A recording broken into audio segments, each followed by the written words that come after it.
అంటే మీరు బయట అన్ని బీజాలు వేస్తున్నారు అనమాట, బయట సీడ్స్ నాటేస్తున్నారు. అందుకే you have to live A easy life, ఈజీగా ఉండాలన్నమాట. ఇప్పుడు వైరం పెట్టుకుంటారు, బయట ఎవరితోనే ఎనిమిటీ పెడతారు, ఆడ కళ్ళు వచ్చి పీడిస్తాడు. బయట ఎవరిది తప్పు అంటే మీదే, ఎందుకంటే మీరు హోల్డ్ చేస్తున్నారు.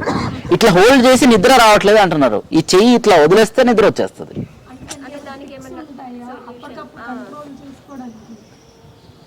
అలా జారిపోవడమే, నిద్రలోకి అలాగా జారిపోవడం. శాసనం గమనిస్తే అలా వెళ్ళిపో, బ్యాక్వర్డ్ కౌంట్ చేసుకుంటూ వెళ్ళిపో.